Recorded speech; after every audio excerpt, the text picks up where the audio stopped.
Hello everyone, and Nyan, welcome back to my channel. Last video, I was able to talk about the WNBA bubble, and I learned a lot of cool things, but one of those things I was not able to share with you guys because I wanted to dedicate a whole video to it, and that is the fact that these athletes were actually allowed to bring their kids into the bubble. And this was modeled after the National Women's Soccer League, which was actually the first league to resume during this global pandemic that we are still experiencing. And there were 5 women with children in the National Women's Soccer League, and there are currently 6 women with children in the WNBA bubble. Oh my God, you want to talk about mothers? Oh, you want to talk about mothers? It's mother time. Okay. First, we have Los Angeles Sparks' Candace Parker and her 11-year-old daughter, Layla. Layla has been watching her mom courtside this whole time. Her mom said from the beginning that they were a package deal, and she has enjoyed making some TikToks with her mom in the bubble, and she's been able to celebrate their victories together. Next, we have Las Vegas Aces' Dearica Hamby and her 3-year-old daughter, Amaya.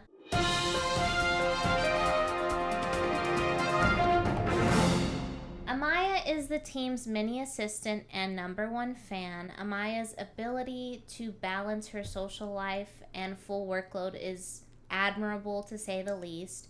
Her mom said that she can tell Amaya gets frustrated at times, but again, she's a kid and she's really happy that she's able to work through it. And she's made a lot of friends. She actually debuted her 2020 season and her reporting career alongside Holly Rowe, which if you don't know who she is, she's really great and fantastic in my opinion. One of the best in the business. And so now Amaya's coming for her neck. Her resume is automatically better. She's 3 years old and she's been on national television. Maya wanted to be in our post-game interview, so Maya, can you say hi to everybody? This is Dearica Hamby's little girl. I'm babysitting. Both of them are very sweet today. 12 points from Sugar Rogers off the bench.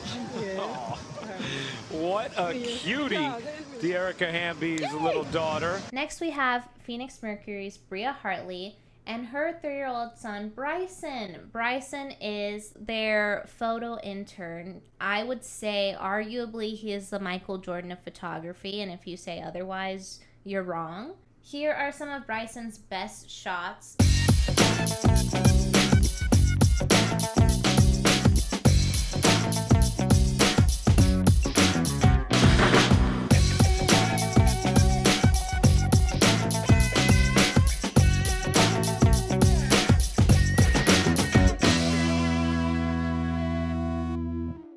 He works with all of his clients with the utmost professionalism, and he is definitely able to get his mom the best angles. He really knows what he's doing.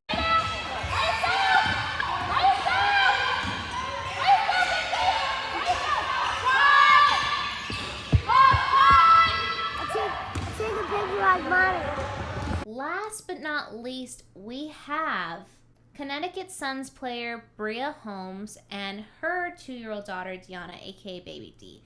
And she very recently turned 2. In her free time, Baby D likes to watch videos on her iPad, like the rest of us, I'm sure. And she also loves to jam out to her favorite music in her Minnie Mouse headphones.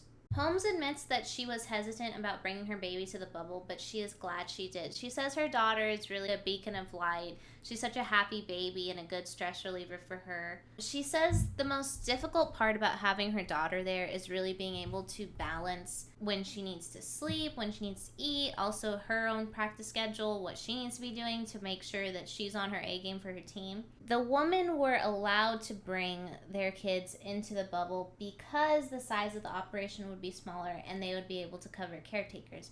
However, New York Times writer Molly Hensley Clancy added that those decisions are also a reflection of how American society largely treats children rearing as a responsibility of women, even as the workload takes a toll on their careers and mental health.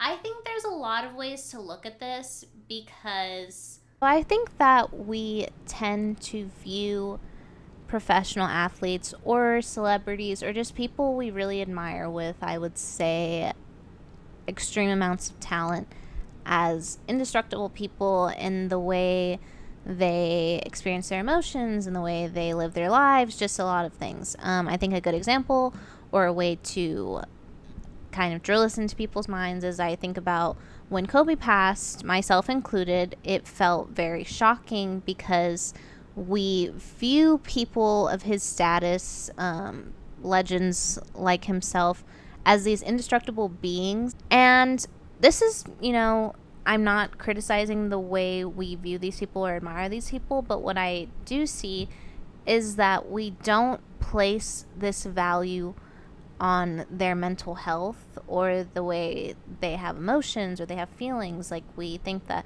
because they live these glamorous lives that they don't go through the same things that we do sometimes. Everyone has bad days, no matter how much money you make, how talented you are, XYZ.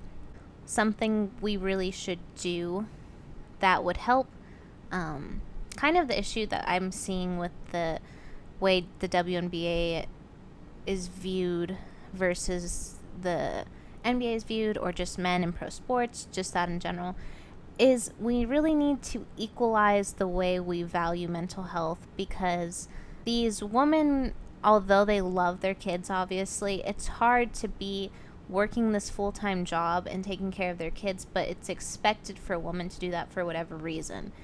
And at the same time, we expect these men to be working these full-time jobs and be away from their kids and be kind of like okay with it because they make money and they're bringing it back to their kids. That's just something I think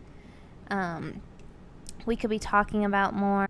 And I know that this whole thing, this whole bubble had to happen this way because of the pandemic, and I completely understand that. That's why I'm not targeting anyone specifically. Thank you guys for watching. Like and subscribe, and I will see you next time. Okay? So, bye!